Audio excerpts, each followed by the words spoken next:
Yes, nkulamusizaako nnyo mukwano gwange yonna gy'osinza oba ng'otuwuliriza webale kwekumira ku UG Update TV era ng'okola kyamaanyi nnyo okwekumira ku mayingo gano wabula gwe atannakuba ng'otwegattako kirira wansi waliwo ekigambo subscribe kikooneko obeere nga otwegattako ddala bulungi nnyo gwe mukwano gwange ali eyo ampuliriza abali mu diaspora mbalamusizaako nnyo kuba mukola kyamaanyi nnyo okwekumira ku mayingo gano mmwe abamu ku babeezezaawo amayengo gano aga UG Update ensonga ki mbeebaza n'obuvunaanyizibwa kubanga omulimu gwe mukola musufu nnyo. Kyaddaaki gavumenti erangiridde nti emisango gye babadde bavunaana egyali ku mubaka wa paliamenti ow'e Kawempe North omugenzi Muhammad Seggirinya okuli ogw'obutemu n'obutujju gye baali bamuvunaana wamu n'omubaka Alan Sewanyana n'abalala 5 omulamuzi wa kkooti ewozesa emisango gino erangiridde nti nno emisango gino egya Naggomola egimuggyeko omugenzi Muhammad Seggirinya. Sinzira ku mulamuzi wa kkooti ewozesa emisango gya Naggomola omulamuzi ono Alice Komuhangi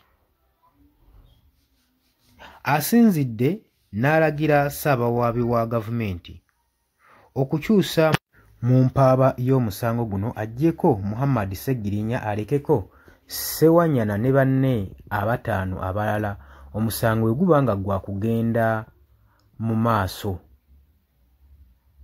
Kkooti esazeewo omugenzi emuggyeko ku musango guno naye nga luli baalinga abatakiraba bagenda mu maaso n'okuba nga bakola ebikolwa nga bino era mu kunaaba ensonyi mu maaso kati bavuddeyo omugenzi ne bamuggyako emisango omusango gusigale nga gugenda mu maaso mu n'abalala 5 be baali bavunaana nabo be baliwa abalala 5 nga tetubalabangako nga bavaayo bakinyuzibwa baleetebwa mu kkooti.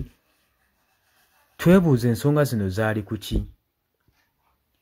Gwe yenna mpuliriza bw'oba olina ky'oyagala otangaaza eggwanga ku nsonga zino jangu otangaaza eggwanga naye eyo engeri omuwaabi wa gavumenti statement gy'ayisizza ku musango gw'omugenzi ogwamuviirako n'okufa okubanga n'obulamu bw'essaawa kati mugenzi. Olowooza otya ku nsonga eno eya gavumenti okwesirayo gwa Naggamba nemala okulanga obulamu bw'omuntu bugenzi ate ne yeesitukiramu? Yes, oli ku UG Update TV kw'osinzira okuba ng'otuuliza gwe mukwano gwange yonna yenna ali eyo. Gwe Nagambye agala otweyungako agala okweyunga ku channel eno kirira wansi waliwo ekigambo subscribe kikooneko okoonene mukadde temwerabirako na mukadde kubanga akadde ako mukwano gwange gakuyambako nnyo okuleetera notification message bwe waba nga waliwo information yonna gye tutaddeko ate buli wo subscribing obeera otufollowinze kitegeeza buli kimu kye tunaateekako ojja kuba ng'okifuna gwe mukwano gwange. Leka okipingwe ng'oli updated ku buli kimu ekigenda mu maaso mu ggwanga gwali eyampuliriza abali mu Qatar, Oman, Dubai, Saudi Arabia, abali e Dubai, abali mu US, abali mu UK, abali Canada, abali mu South Africa, nammwe abali mu Ndwana Kenya, Nalekani, Menyani, nammwe abali mu Asia, matumiddeko nnyo mwe bali kwekumira ku UG Update TV mwe mbeezezzaawo amayengo gano aga UG Update TV. Mikwano gyange sola beebaza kinnoomu wabula nsazeewo nkozese lino eddoboozi ery'ewamu nsobole okubeebaza mwebale kuyimirizaawo channel eno mwebale mwabajja naddala mwabajja mu comment section ne mukomentinga ne muteekako endowooza yammwe ne mutangaaza bannayuganda ku ki ekiteekeddwa ekituufu okukolebwa gwe okusinziira ku ndowooza yo. So muna batajjangako mu comment section mbakubiriza okujja mu comment section muteekeko ebirowoozo byammwe mutangaaze eggwanga ku biki byaba bagenze mu bukyamu ne bikolebwa mu bukyamu eri bannayuganda. Dani ku Airlines e Kenya nawe nkutumiddeko ennyo naye jangu mu comment section oteese toteekako buteesi linnya lyo mujje mu comment section mwe abasharinga abalikinga namwe abasubscribinga mwe muyimirizaawo amayengo ga channel eno. Eyo namba y'essimu gye mbateeredde awo ya nooti 726 nooti emu 679.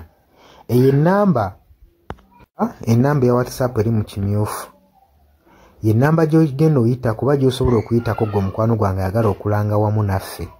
Ng'alina bizinensi yo ng'ogyagala tugikulangire nga wandyetaaze ogikulangira.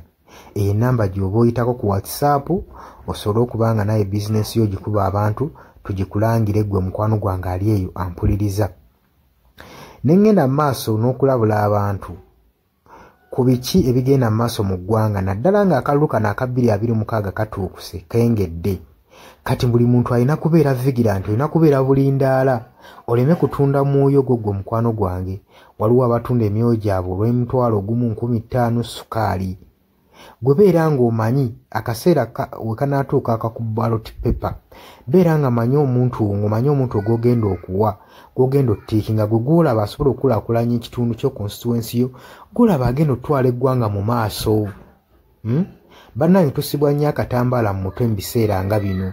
Newankubadde obwavu babubalumizza mutya, totunda mwoyo gwo ku lw'akantu katono, wabula saasira ku ggwanga lyo, osaasire ne ku zadde lyo, osaasire ne ku future weenaabeera. Lowooza ku by'emu maaso. Weewaawo abamu muyinza okulowooza ng'ebyo tabakwatako nga tebikwatako, naye ensobi yonna ekolebwa eiza relative sengaawo, maamawo, kojjaawo, biyinza otutuuka ng'ekyo ekizibu gwe kyetooloddeko, ate olaba ebikwatirako biyinza otutuuka essa ne byetooloola ne bifundikira nga bikkutteko gwe mukwano gwange ali eyo. So kyenva nkubiriza baganda bange mwenna abali ku Yugi Update TV ogenda maaso n'okusharinga information eno. Baganda baffe beebereremu ate era baleme kutunda mwoyo gwa ggwanga, babeere nga batambulira ku mazima, nga bayimirira ku mazima, nga bayimirirawo ku lw'eggwanga lyaffe erijja mu maaso, ku lwa future y'abantu baffe n'eggwanga lyaffe mu maaso, kubanga buli muntu ekigenda mu maaso kati akiraba. Bw'atalaba kigenda mu maaso nkakasa obeera muzibe. Ate era ne muzibe naye alina byawulira ebimukyemula omutima, kati n'amanya nti no mu ggwanga mulimu kino. So nkubiriza buli omu obeere lalabayi wa munno, osobole okuba nga oli kalabalaba w'oyo ku biki ebigenda mu maaso. Obakubirize n'omubakubiriza. Waliwo abali mu byalo nga tebamanyi kigenda mu maaso. Mubaagaliza subscribinga ku mikutu gino bategere ebigenda mu maaso mu ggwanga lyaffe. Wakati smartphone zajja gwe mukwano gwange ali eyo. Wabula mbaagaliza olunaku olulungi, mubale kwekumira ku Yugi Update TV, mubatana subscribinga mugere mu maaso n'okusubscribinga.